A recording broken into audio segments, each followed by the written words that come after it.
अब तक आपने देखा नलिनी अपने चेहरे के दाग और डरावने स्वप्न से परेशान थी। पंडित जी ने बताया कि ये स्वप्न और दाग उसके पिछले जन्म से जुड़ा हुआ है। बरसों से भटकती हुई आत्मा जब नलिनी के पास पहुंचती है तो पंडित जी से उससे दूर करने का प्रयास करते हैं। अब आगे जैसे ही हवा में वो बिल्ली गायब हुई, चंद्रिका जी और पंडित जी दोनों हैरान रह गए। जोरों से चीखती हुई नलिनी वहां पर आ गई।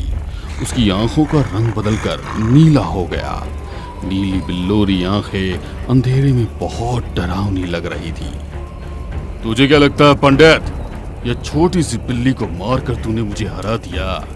नहीं, मैं तो अभी भी यही हूँ, अपनी नलिनी के पास, है ना नलिनी?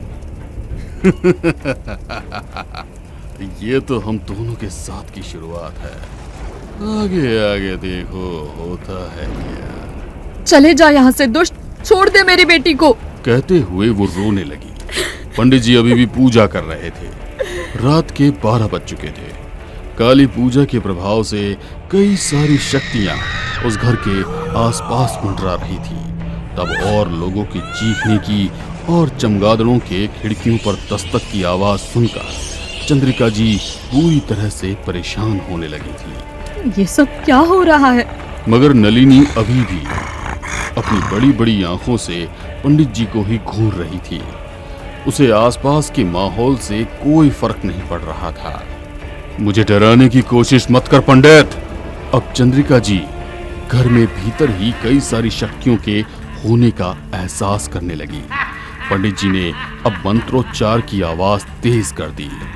पंडित जी जितना निडर होकर हवन कर रहे थे, चंद्रिका जी उतना ही डरकर खुद में सिमट रही थी। अपने आसपास उड़ते हुए सायों को देख उनकी आवाज भी गले से निकल नहीं पा रही थी। सावधान चंद्रिका जी, आप जितना डरेंगी ये काली शक्तियां आपको उतना ही डराएंगी। अभी वक्त डरने का नहीं, खुलकर सामना करने का है। कहते हुए उन्होंने कुछ मंत्र पढ़े और सिंदूर की रेखा चंद्रिका जी के आसपास बना दी। अब आप यहाँ पर सुरक्षित हैं। 2 बजे तक हवन चला। उसके बाद सब कुछ धीरे धीरे शांत हो गया। नलिनी के शरीर से एक काला धुआं बाहर निकला और उस धुएं के साथ घर में आ गई। बाकी की शक्तियां भी घर से चली गई। चंद्रिका जी को अपनी आंखों पर यकीन नहीं हो रहा था।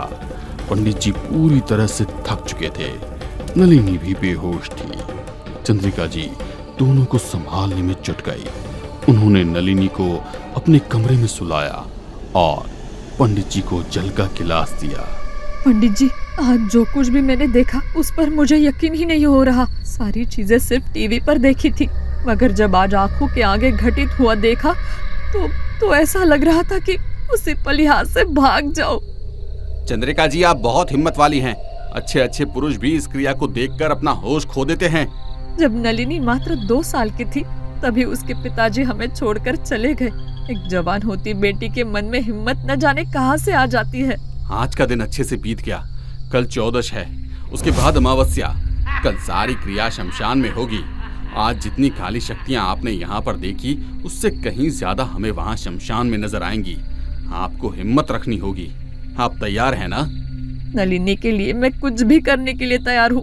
बस वो ठीक हो जाए।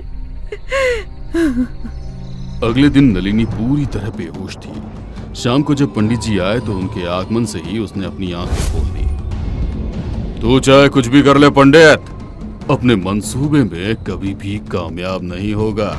आज शमशान में तेरी लाश चलेगी। वो तो वक्त ही बताएगा कि भविष्य में क्या होगा। कहते हुए उन्होंने नलिनी के पूरे पलंग के आसपास राख की एक लकीर बना दी। चंद्रिका जी, रात के 10 बज चुके हैं, हमें अब निकलना होगा। पंडित जी चंद्रिका जी को लेकर शमशान पहुंच गए। वहां पर खूब अंधेरा था। चौकीदार भी एक कोने में खामोश बैठा अपनी बीड़ी सुलगा रहा था। शायद वो शराब के नशे में था। तभी उसे चंद्रिका जी और पंडित जी के शमशान के भीतर जाने का एहसास तक नहीं हुआ। वहां पर 2 चिताएं जल रही थी। एक जलती हुई चिता के पास पंडित जी ने अपने झोले से सामान निकाल कर रखा और आधी रात के वक्त शमशान के पास बहती हुई नदी में जाकर स्नान करके आ गए। गीले वस्त्रों में ही उन्होंने पूजा करना शुरू कर दिया। आप भी स्नान कर लीजिए। दूसरी तरफ चंद्रिका जी के घर में नलिनी उस पलंग पर से उठ पाने में खुद को अशक्त महसूस कर रही थी। पंडित जी के बंधन के आगे उसकी ताकत नहीं चल पा रही थी। वो जोरों से चीख कर बोली, पंडित, यह तूने ठीक नहीं किया। मुझे यहाँ पर बंधन में बांध कर गया है, मगर जब तू यहाँ आएगा नलिनी को लेकर मैं चला जाऊंगा। उसने आंखें बंद करके कुछ शक्तियों का आह्वान किया। जैसे ही उसने ये किया, वहां पर बहुत सारे काले साए मंडराने लगे। शमशान में होने वाली पूजा को रोक दो, वो पूजा पूरी नहीं होनी चाहिए। नलिनी के कहते ही वो सारे काले साए शमशान पहुंच गए, जहां पर चंद्रिका जी और पंडित जी पूजन कर रहे थे और उनकी पूजन में विघ्न डालने लगे। यहाँ मौजूद काली शक्तियों के आगे तुम लोग कुछ भी नहीं। उन्होंने अपनी मदद के लिए उनका आह्वान किया। पंडित जी के इस तरह आह्वान करने पर पूरा शमशान जागृत हो चुका था। कई सारी भटकती हुई आत्माएं वहां पर आ गई। कोई उन सायों से लड़कर पंडित जी की मदद कर रहा था, तो कोई उन्हीं के साथ मिलकर उनकी पूजन में विघ्न डाल रहा था। सभी विघ्न को रोकने के लिए पंडित जी ने हवन कुंड की अग्नि और बढ़ा दी। तेज उठती हुई आग की लपटों के पास बुरी आत्माएं आने से डर रही थी। मुश्किल से पंडित जी ने शमशान में पूजा को पूरा किया। आज की रात बहुत भारी है, बस 3 बजने ही वाले हैं। 15 से 20 मिनट के अंदर सारी शैतानी शक्तियां शांत हो जाएंगी, क्योंकि 3:30 के बाद का समय ब्रह्म मुहूर्त का होता है और उसी वक्त अमावस्या का स्नान पहले सूर्य किरण के साथ आप इस नदी में करके सीधे अपने घर जाइएगा। मैं भी कुछ देर घर पर विश्राम करने के बाद आपके पास आता हूँ। मगर घर पर नलिनी है, कैसी होगी क्या पता उसकी हालत। मेरे कहने का मतलब है नलिनी अपने होश में नहीं हुई तो। आप फिक्र मत कीजिए, सुबह होते होते नलिनी या तो आपको बेहोश मिलेगी या फिर वो नलिनी ही होगी। कहते हुए पंडित जी आचमन कर अपनी जगह से उठ गए। उन्होंने चंद्रिका जी को भी अपने साथ नदी में स्नान करने के लिए इशारा किया। स्नान करके चंद्रिका जी घर पर पहुंची तो वहां पर नलिनी खामोशी से पलंग पर बैठे बैठे उनका इंतजार कर रही थी। माँ आप कहाँ थी? मैं रात भर आपका इंतजार कर रही थी। अपनी बेटी की सूखी बेजान आंखों को देख उन्हें दया आ गई। 2 दिन में ही उसकी हालत खराब हो चुकी थी। बेटा मैं तो तेरे लिए कुछ खाने के लिए लाती हूँ। हाँ ले आओ, बहुत तेज भूख लगी है। कहते हुए वो जोर जोर से हंसने लगी। उसकी आंखें नीली थी।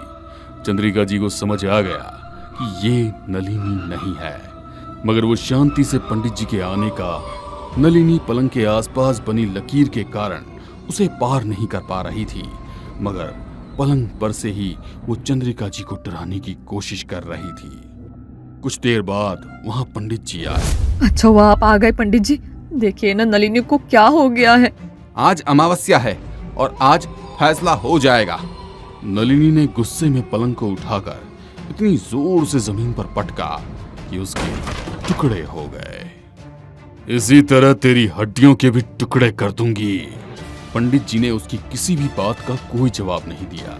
पूजा करना शुरू किया और अब पूजा शुरू होते ही नलिनी के शरीर में बहुत तकलीफ हो रही थी। बंद करो यह सब। उसके चेहरे का दाग धीरे धीरे बढ़ने लगा था।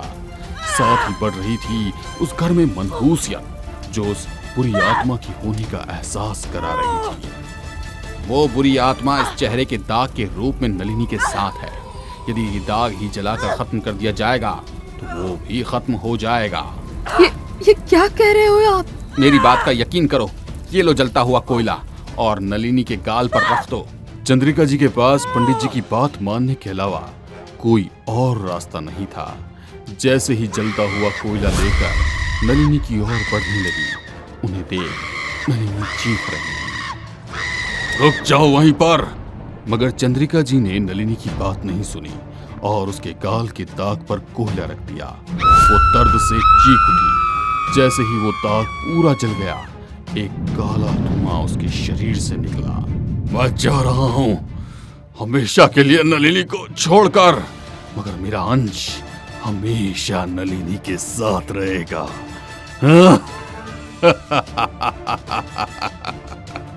कहते हुए जोर जोर से वो हंसते हुए वहां से गायब हो गया। नलिनी के चेहरे का दाग अब ठीक हो चुका था, मगर 9 महीने के बाद उसने एक बेटे को जन्म दिया, जिसके चेहरे पर भी एक काला दाग था।